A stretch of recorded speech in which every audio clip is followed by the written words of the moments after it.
social media is life. Social media is not this thing that happens, this virtual space that is separate from our lives. It is integrated, in particular, your child's life. It is something that they use every day. They build networks and community. They might form relationships, all types of relationships. And then good and bad things happen in that space. And so I think we need to understand social media as a neighborhood where we live.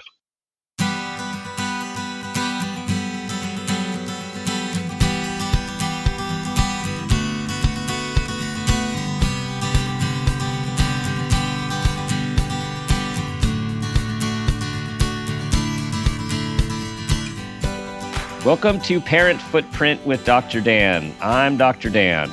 This show is about making the world a more loving, accepting, and compassionate place, one parent, one person, and one child at a time. The key to raising healthy and engaged kids is for parents to seek the same in their own lives while striving to be the best versions of themselves each day. No matter who you are or where you came from, with increased awareness, you can be purposeful about leaving a healthy footprint for your children, your family, and all those you care about while living your own life to the fullest. Today's show is Social Media, Grief, Trauma, and Violence with our esteemed guest, Dr. Desmond Patton. Dr. Desmond is the Brian and Randy Schwartz University Professor and the 31st Penn Integrates Knowledge University Professor. He holds joint appointments in the School of Social Policy and Practice and the Annenberg School for Communication, with secondary appointments in the Department of Psychiatry at the Perelman School of Medicine and at the Children's Hospital of Philadelphia. Dr. Desmond's groundbreaking research explores the relationship between social media and gun violence, grief, and loss, specifically how online communities can influence harmful offline behavior. This work has established him as the most cited and recognized scholar in this vital area of social science. Additionally, Dr. Desmond is a National Academy of Medicine member, an Obama Foundation USA leader, a Mozilla Rise 25 change agent, a presidential leadership scholar, and a top 50 in digital health at Rock Health. He also serves as an AI startup advisor. Dr. Desmond, welcome to the show. Thank you for having me. As I was learning about you and your work, I was thinking, you are on fire. You are driven. And there's so many things I want to talk about with you today. My first question is, I'm really curious as to, where did this come from? Who are you that has this drive early? Was this early in life? What influenced you? Yeah, this is a great question. I love questions like this. I think I've always been a determined and driven person, and I think it really starts at home. I have benefited from having parents that allowed me to do what I wanted to do. They didn't push me down or try to hold me back in any way. They really carved out a life for me and my sister where if we had a dream, we could pursue it.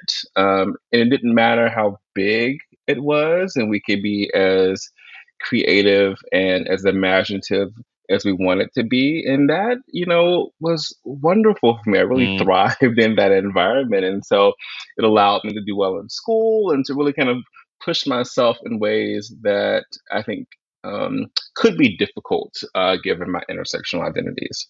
Hmm.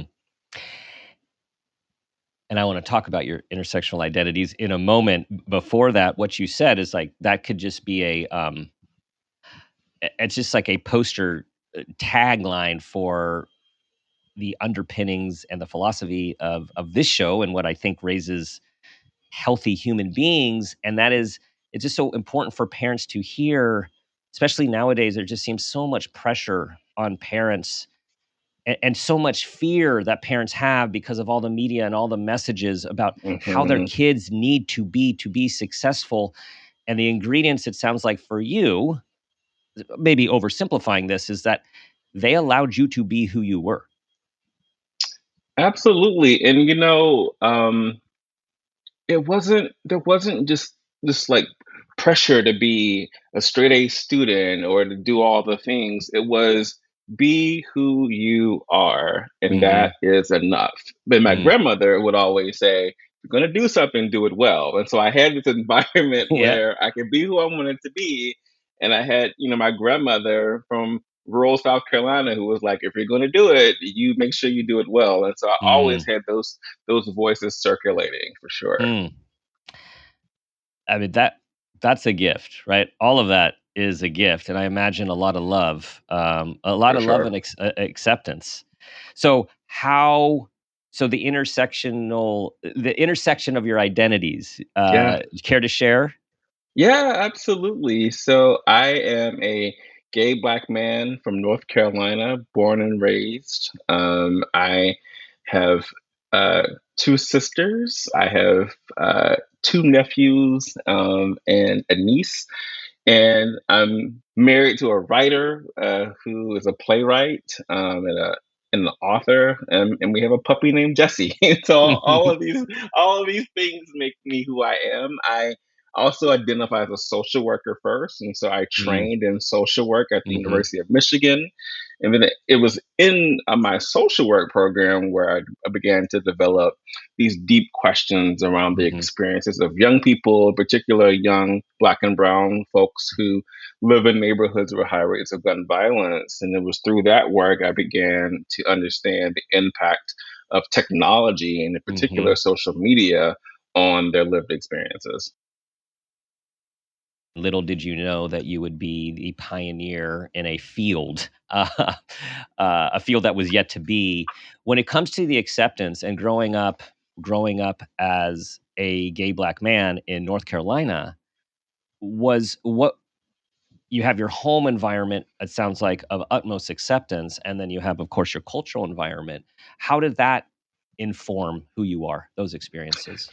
It was tough. It was not an easy experience. I didn't know any open folks Mhm, growing up, and I didn't see folks who reflected who I am on television. And so it wasn't this experience where I was like, yeah, everything is working out. Not, I see myself everywhere. No, that exactly wasn't the case. And yet, I think that the foundational pieces were I am loved. I can be who I am, and that would be enough to help me make decisions and to get through tough experiences and the hard times. And so I think, having that um, grounding, if you will, made for a life where I can make mistakes mhm, or I can have challenging moments and yet have this security nest, if you will, that would allow me to kind of grow and to advance, which I think was really crucial. But no, it was not an easy time by any mhm, means whatsoever. mhm, mhm. So it also so I appreciate you sharing that because any difference is unfortunately not easy. Um, and in terms of the buffering and the resilience building of having an accepting home where you are allowed to be who you are, whatever that looks like, whatever that acts like, whatever that feels like, which can be challenging for parents depending on what that looks like. But again, just hammering home how critical that is to one's development as one is trying to figure out who they are first and then Yep, who they are in the world. for sure. Yeah. Okay, social work. So, was there a moment? Because I mean, Yes, your early degrees were not in social work, absolutely. and then so what led you there? Yeah, it was a young person. So in undergrad, I majored in anthropology and political science. And like a lot of folks, when people will tell you that you're smart, you think I'm either going to be a doctor or a lawyer or an engineer. And so Mhm, I thought that it was always, between going to law school or medical school or something like that. But then in the summer of my junior year, I worked at a summer program at Harvard called the Native American Youth Enrichment Program. And essentially, they bring college folks from around the country to tutor and support young folks in Boston who had not pass their state mandated tests. And so I taught reading, science, and math to elementary school students. And I met a young Black girl who was challenging at the moment, and yet we kind of grew together. I had to learn how to listen. I had to learn how to be empathetic in like real ways, not just saying it. I had Mhm. to work with parents and be able to articulate to parents what's happening with your child, what I'm observing, what I'm experiencing, what I'm hearing, in ways that they could connect to. And I liked it. It was tough. Let me be Mhm. clear. It was a Yeah. hot summer in Boston, and working with 8, 9, and 10 year olds was not an easy feat by any means. And yet I loved it. I found my place. I thought that I was pretty good at it, and this changed my mind. And so once I got back to college, I decided, I'm not doing law school or medical school. I think I want to be a social worker. Mm. Mm. And so I applied to social work schools. Nice, nice. You became a social worker from that educational teaching experience. Absolutely. Yeah, yeah. So, young people, how that young person puts you on a trajectory. My research and reading and watching and listening also taught me that another young person brought you into this whole world of social media and Yep. trauma and grief and violence. And if you can tell everyone about that story, because it is so, so powerful. Yeah, for sure. So in 2014, I'm an assistant professor at the University of Michigan School of Social Work, where I actually got my MSW. And I was just on my computer looking at the news, and I had did my PhD training at the University of Chicago, so I spent a lot of time looking at Chicago-based news. And there was this Chicago Sun-Times story, and it said the gun-toting gang girl of Chicago, Little Snoop. And I was very curious because I'm a gun violence researcher. I'm curious about the lives of young people. And the story was about a young Black girl named Jakira Barnes. And Jakira had recently been murdered just blocks from her house in the Woodlawn neighborhood of Chicago, which coincidentally was just blocks from where I was training at the University of Mm, Chicago.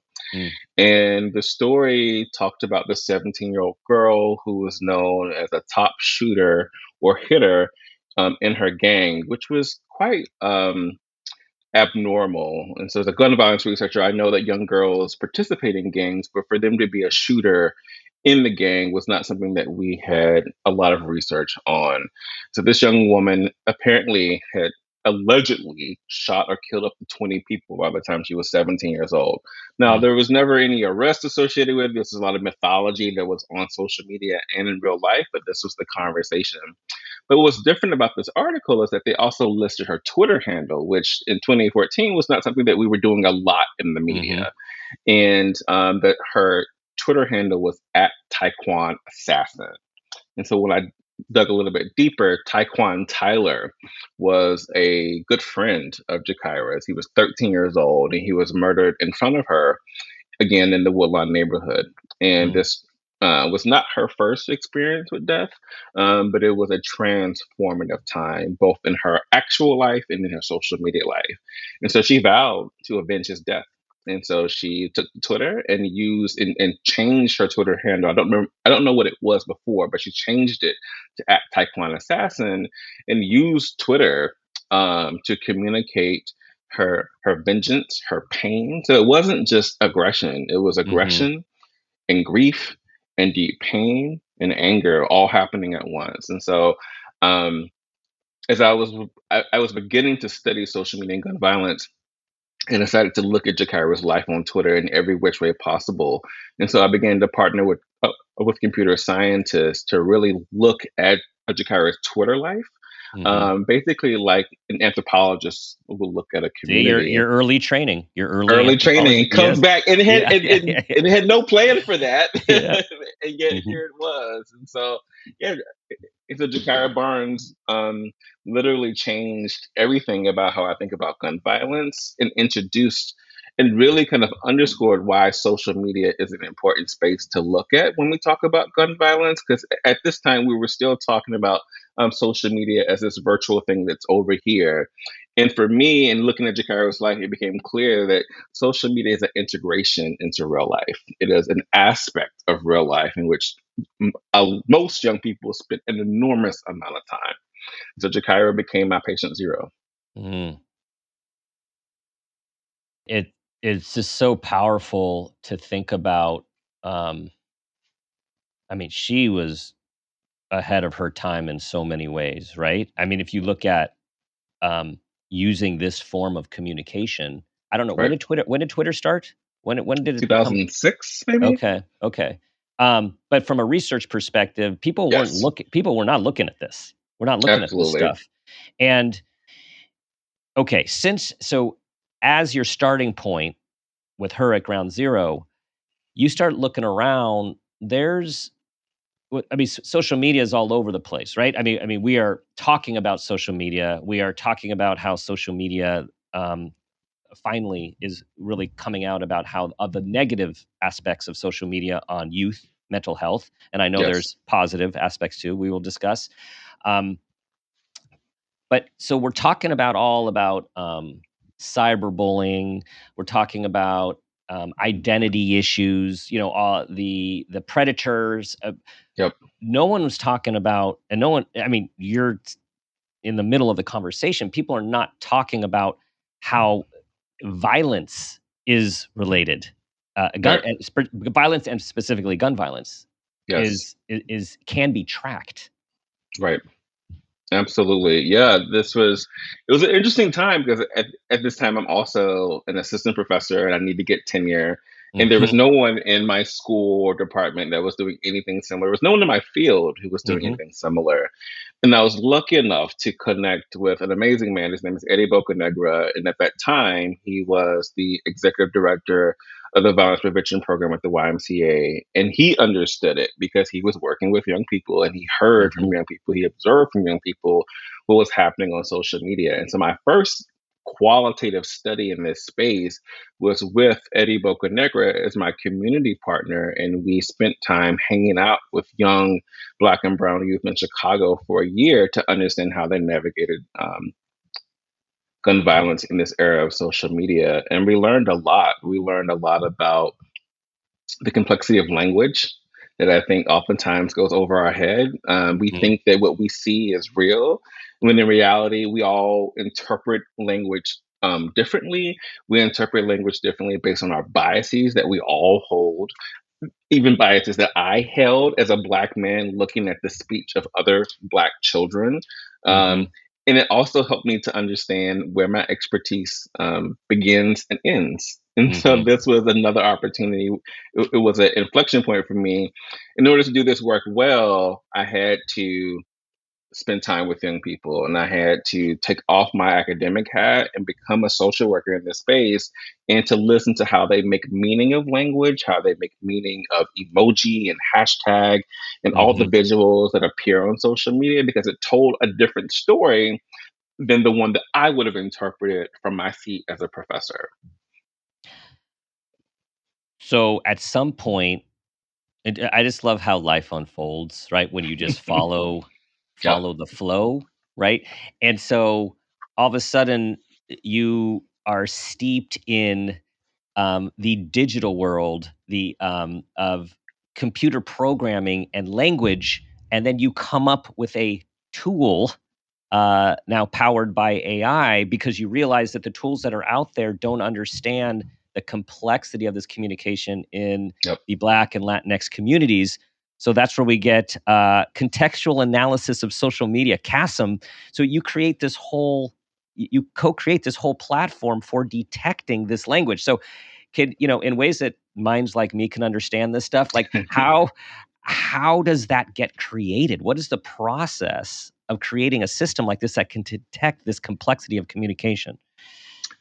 One of the things that I learned as a social worker is the importance of teamwork Mhm. and trustworthy collaborations. And so this is really a tool that was birthed from being in collaboration with amazing computer scientists from Columbia University, where I was on faculty, and also young people and other social work research scientists. And so the goal, what became clear to us is that the gold standard artificial intelligence tools could not interpret African American English or the various variations in the ways in which we use language on social media. And so, a lot of our language has become truncated through our social media channels, and yet these tools that everyone was raving about sucked.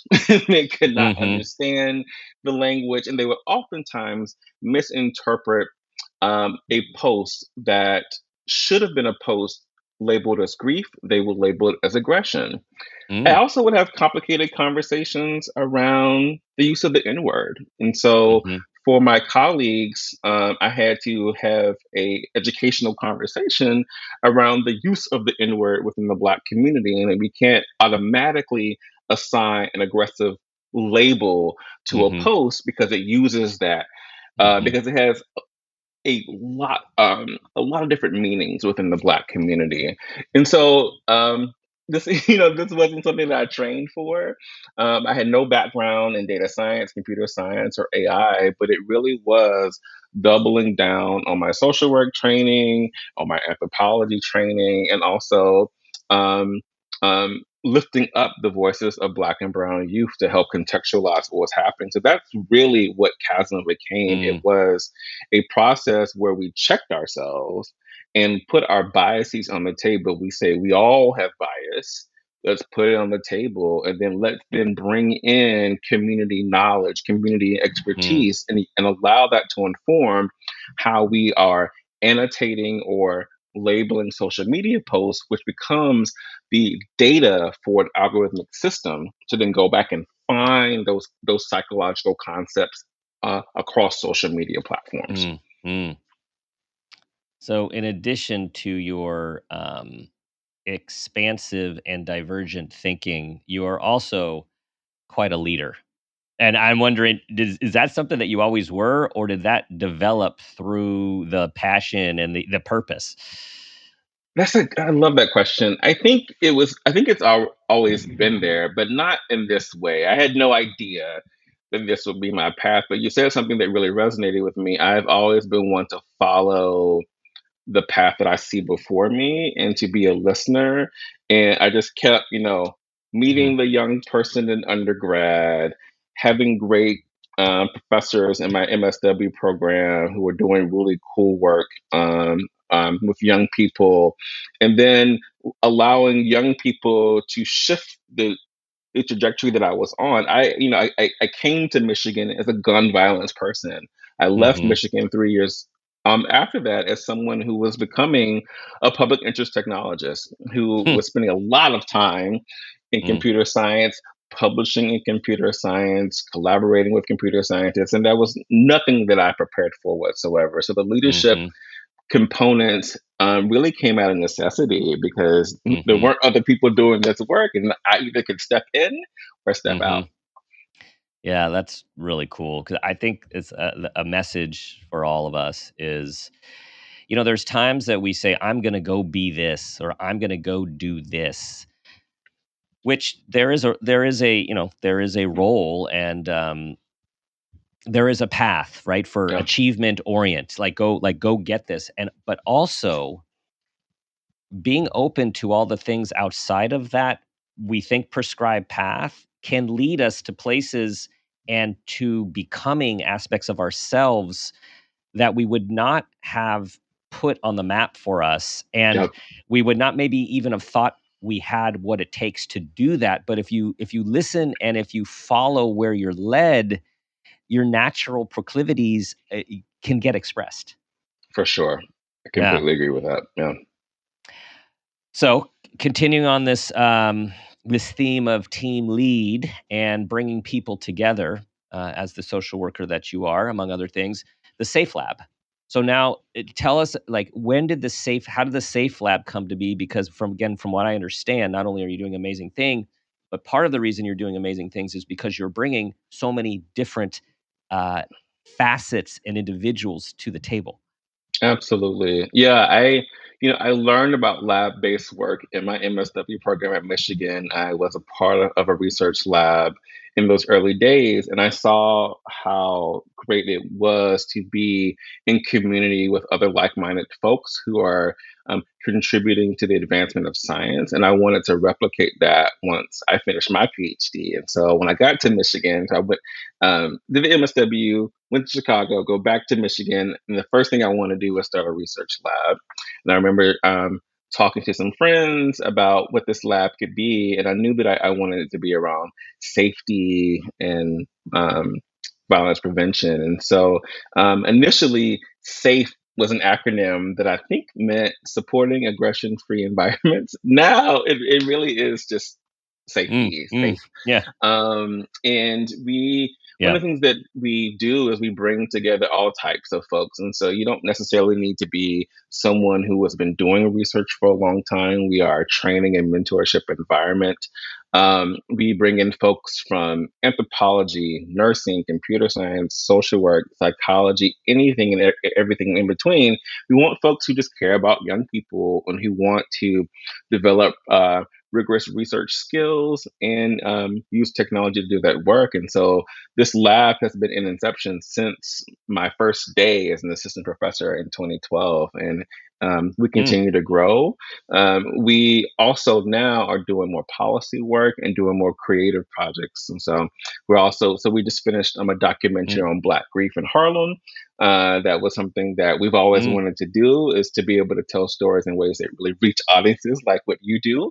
I mm-hmm. understand that no one's going to read my articles really, like we're all just talking to each other. I want the work that I do to be something that my grandmother could understand. And so at Christmas, this Mm. past Christmas, I was able to show her one of the first versions of this documentary. And so that's kind of like the life cycle of this lab, is that we still do rigorous Wow, that's research, but awesome. we're all about impact as Hmm. well. That is really important because now you're making you're reminding me when I was going through your website and looking at your Vita, and for those of us who have come from academia and know the rigor and the persistence and the challenges of research and getting published, man, like you have you've done so much.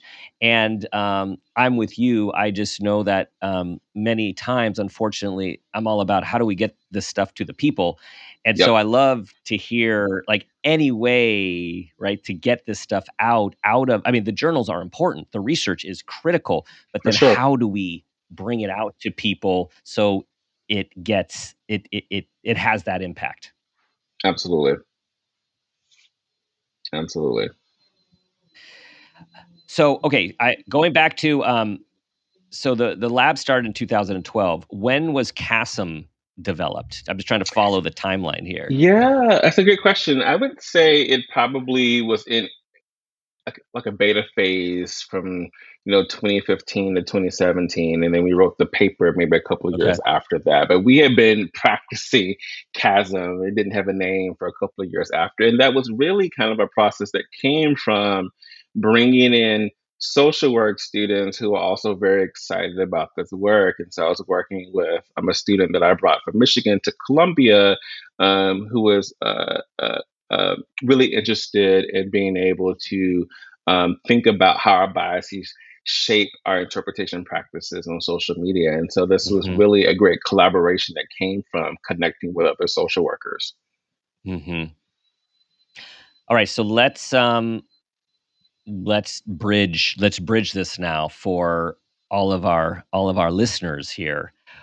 What have you found? What are these key findings about how this communication, the grief, the trauma, the violence, and what can we do? Like when I say we, the Yep. parent, the community member, Yep. right? Like the caring people. Yep. Yeah, so there's a few things that I've learned over this last decade. Number one, social media is life. Social media is not this thing that happens, this virtual space that is separate from our lives. It is integrated, in particular, your child's life. It is something that they Hmm. use every day. They build networks and community. They might form relationships, all types of relationships. And then good and bad things happen in that space. And so I think we need to understand social media as a neighborhood where we live. Mhm. Two, a lot of what's happening on social media is not bad. And I think I want parents to fully understand that. You'll get a lot of information telling you, warning you that social media is going to be bad for your children. And we just don't have the evidence to fully support that. That doesn't negate the fact that bad things happen on social media. And I think what I would love for parents to do is to acknowledge that good and bad things happen on social media and that you need to be in communication with your children in a very open way about their social media life. And so, the same ways in which you would ask your child when they come home from school, how was your day? You need to also ask them about their virtual life. You need to ask them about what platforms Mm. are they hanging out on? Who are they talking to? What type of conversations are they having? And then what kind of experiences are they having? And this is a really interesting point where parents can also be thinking about how to bring their pediatrician or their primary caregiver into the conversation, because what we're also noticing is that some youth who are spending an enormous amount of time are experiencing forms of anxiety and depression. They're having body dysmorphia. All Mhm. these things are happening, can be happening at the same time as things that are happening in their physical world as well. And so you want to be in conversation with your primary caregivers around what's happening in your child's social media life. And then I'll Mm. just end with what I think that we should be doing is a couple of things. Number one is that um, I think we need to think about social media and our digital lives as aspects of our lives, but not our life in total. And I want to Mhm. see folks getting back to you know walking in the grass and Mhm. reading books and Mhm. playing outside. I love social media and I love tech, but I would love to see more of a balance Mhm. between the two. I think we need to develop digital literacy. We need to understand when people are talking about technology, what are the terms we need to hear when someone says artificial intelligence or data science or social media. Do you know what these things mean and how they're affecting your child's life as well? And with respect to the violence piece, this Mhm. is something that I've been studying over a decade. And I think what I've learned is that folks are using social media to cope. They Mhm. find it hard to talk about aggression and anger and pain with Mhm. another adult. But they do talk about it with their peers, and they use social media as a way to be hyper expressive. Even if some of that is performative, it's still a side of them that we need to understand. And so, your child may be using social media to process grief, to process lost relationships, Mhm. and to try on new identities as well. And so it is a space of cultivation of identity that I think we need to understand as a way that will hopefully allow us to intervene when challenging things happen. But the challenging things that I see, Mhm. I would say are few and far between, but when they do happen, they can be quite problematic. Mhm. And so I totally agree with, social media it's part of life, right? It's part of life, and we have to understand it and accept it, even though many parents want of us, I've been there too, like, just it's like, it seems like it's get away, like, let's go back Yep. to the basics. When I was young, all this stuff, but that the kids don't care about what life was like when we were young. They're living their lives. Yes. Um, and it is a tool where people, to a huge degree, feel comfortable expressing things that they would not normally express verbally. Yep. And it has some positive and some negative, right? So people will say things online to hurt or harm others that they would never say to their face. But at the same time, it's this sort of anonymous tool, or this non-threatening tool to share intense feelings, um, or Hmm. um, or um, things that they would do not feel comfortable sharing with a lot of people, and let alone their parents. So For sure. I think, so what's interesting about this, knowing, having worked with parents for a long time, and being one myself, there's the debate of, especially early on, checking your kids' social media versus not checking your kids' social media. And back, in our generation, we'd say, would you want your parents listening to your 45-minute phone call with your friends in middle school and high school? Like, never. Or reading your Yeah. journals.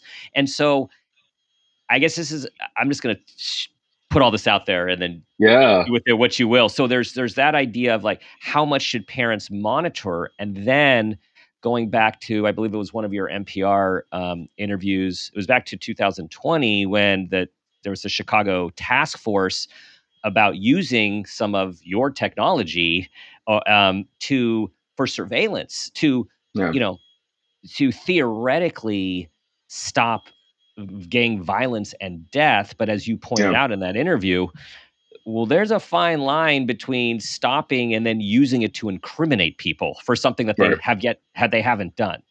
Yeah. Okay, And so I I threw think a lot at you there. Threw a lot at you. no, I love it. I think what you're underscoring are some of the ethical dilemmas that we have in this space. And I think, I'm someone who thinks there can be multiple truths that are happening. I think number one, for parents in particular, parents need to parents are the best folks who understand the maturity of their children.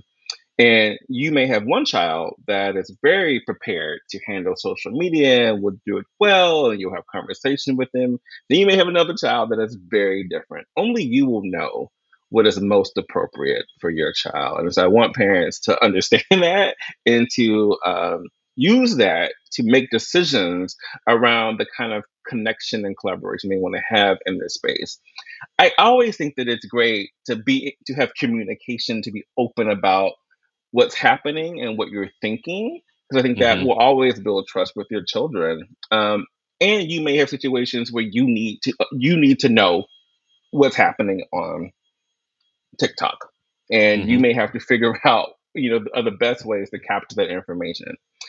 And I think that's different from state and federal and city level sanctioned surveillance of content that can be used to identify violence. Because what we also know is that AI is terrible at identifying aggression. It's terrible at emotions.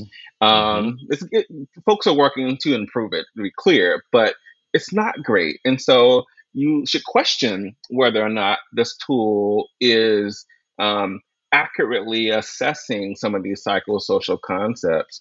And if folks are not working or embedding themselves in diverse communities, listening to young people, listening to parents, then those tools could be inaccurate and could be misfiring in ways that harm your children. So one of the things that I have researched is a situation that happened in Harlem where a bunch of Black teens who lived in public housing were arrested because of their Facebook associations, these are young people who were essentially just in Mm. pictures with other folks, but because they were in pictures with other folks, and because of where they lived, and because of what prior history has happened in those buildings, then those folks were connected. There wasn't any kind of thorough Mm. analysis or trying to understand what the picture meant. Because of prior histories and their own biases, they made large assumptions that led to lots of Black and brown boys and men being arrested. And so I think I'm constantly wrestling between those two Mhm. things. Mhm. Yeah, I think of as I'm thinking about the complexity of the algorithms and the AI and CASM, and going just to regular day stuff, which is anything from "you better watch your back," um, "if you do that one more time, you're going to be sorry," to Yes. literally "I'm going to kill you." Yeah. Those we know from growing up, most of the time don't mean the outcome. They're verbal threats. Yeah. And yet, when they are real, they are very real and They have are very real. consequences. So I just I can't imagine the complexity of having to like how you use this language.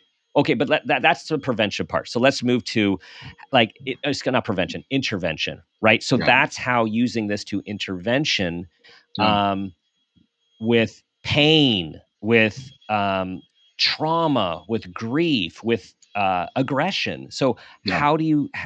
what do we need to know about that step? Yeah. So I think what I've learned is that I no longer think that AI can help us solve gun violence.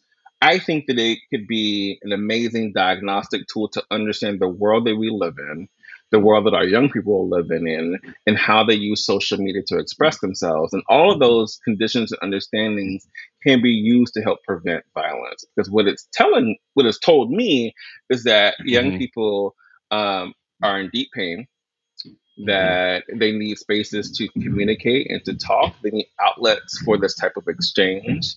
They feel grief and need support in that space. They need job opportunities, and they Mm-hmm. want to pursue these things. They want to have the life that you and I have. They want to experience joy, love, and happiness as well. All of that is really helpful to helping people Mm-hmm. reimagine their social media life, reimagine how they talk online, how to connect Mm-hmm. online. Because when you love yourself, when you have a family that you know loves you, when you feel like you're in community with folks, you think differently about how you show up in the world. You don't take as Mm-hmm. many um, risky steps. You reimagine the kind of life that you want to have. That can happen offline, and we need it to be happening online in order for us to see shifts in how we talk and connect and treat each Mm-hmm. other in Mm-hmm. online spaces. Mm-hmm. How does, in your experience with your team and community partners, when you have reached out to these individuals in pain, is it, I'm just curious, like, is there a general response, or is it completely varied? It depends. It depends Mhm, if someone is actually ready for that type mhm, of support. And so we've mhm, spent a lot of time getting to know some of Jakira's friends in her Twitter mhm, network. And some of those folks really wanted to make a change. They saw what happened to Jakira, they saw what happened in the neighborhoods, and they were ready to do something different. They were ready to have different mhm, conversations. And that also led to me creating some summer programs during my time at Columbia that brought those young people to Columbia to study AI and social justice so that they can be a part of that transformation. And then we had folks who weren't ready mm, and didn't want mm, to get some random message from an Ivy League professor who didn't know them, which I mhm, completely understood as well. mhm. You're among this research and work, you are also now looking at joy, resilience, thriving. And so how did that pivot Yeah. happen? And please share your thoughts on how do we get those things?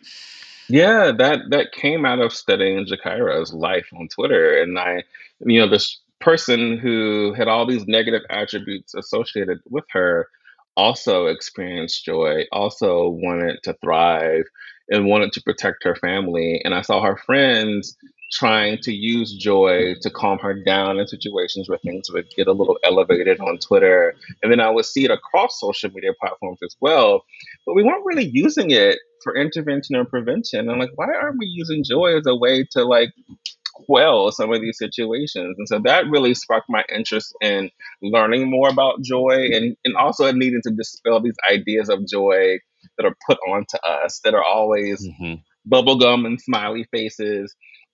Joy is a journey, it's a process, it's a disposition, and oftentimes it is birthed out of grief and deep pain as well.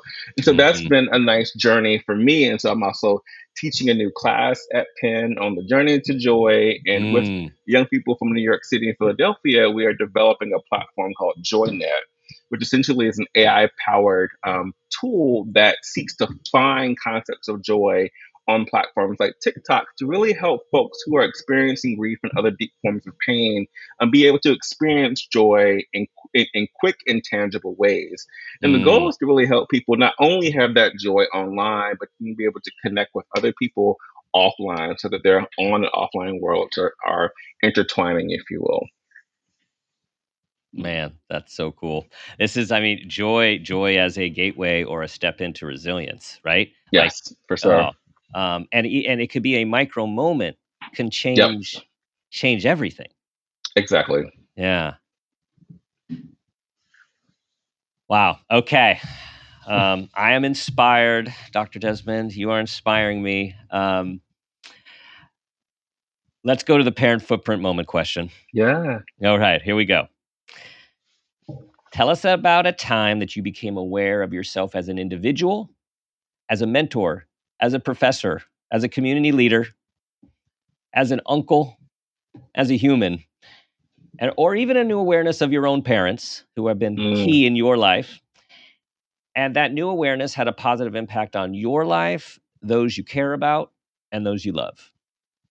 Well, that's such a powerful question. I think probably it started with my younger sister. I have a younger sister who is 9 years younger than me.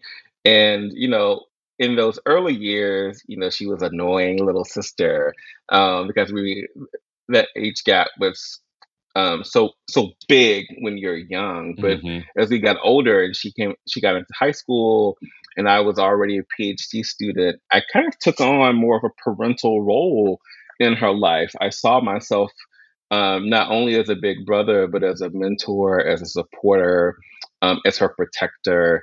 I wanted to make sure that she got into the best colleges. I wanted to make sure that she had all the support and resources that she needed. And I Mm. got support from my parents to help that. I think we all kind of saw ourselves as being a community for Mhm. her, for Mhm. ourselves, and we take care of each other. We love on each other, and I think that um, I liked that. I liked supporting my sister in that way, and I still do. Although she's Mm. now, you know, um, in her 30s with my amazing nephew and her husband doing extremely well in life. But that was the first moment where responsibility was Mm. really clear and important, where I needed to be a good listener, and listening wasn't.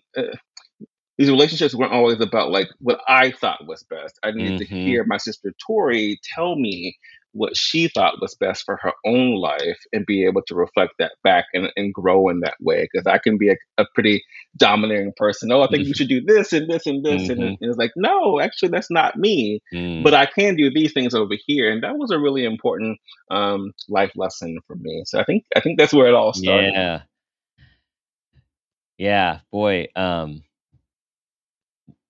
just what a wonderful family. Like, what a wonderful family you come from, and for her to get the benefit of you as this big brother mentor, and, I'm sure it is a mutually beneficial relationship that you both For have. sure. Yeah.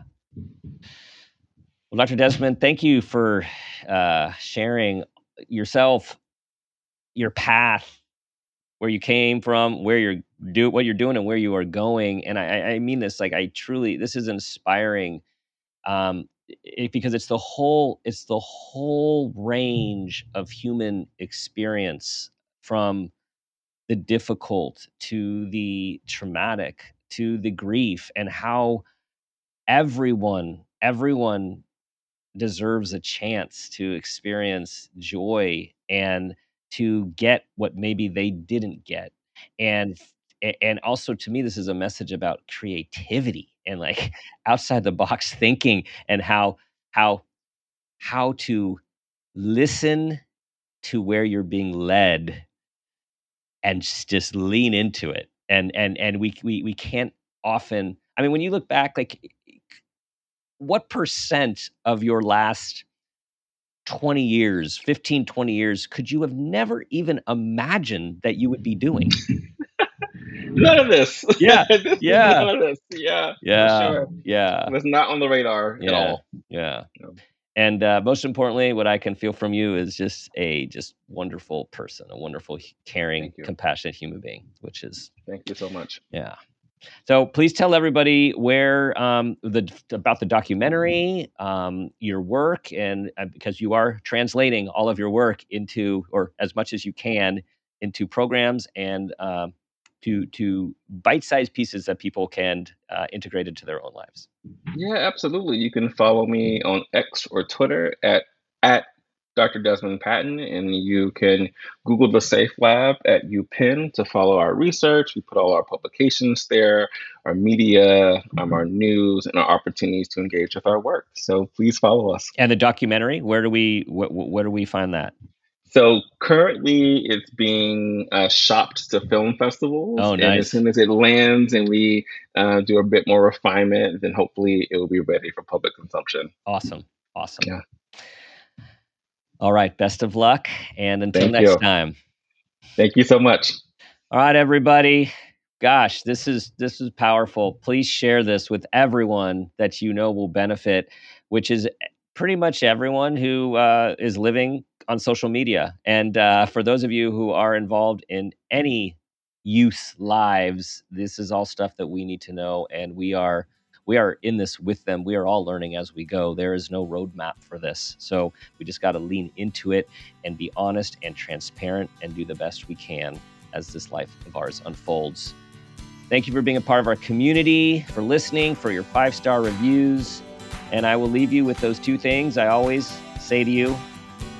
Try to be that person you want your child to become, and ask yourself the guiding question, what footprint do you want to leave?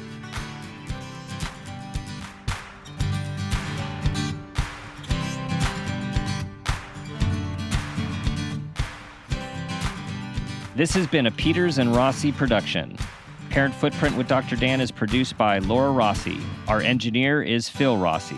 Theme music is Strummer Man, composed and performed by Pro Tunes. Artwork is by Garrett Ross. Follow us on Instagram and Facebook at Parent Footprint Podcast and on Twitter at Dr. Dan Peters. For more information, go to exactlyrightmedia.com.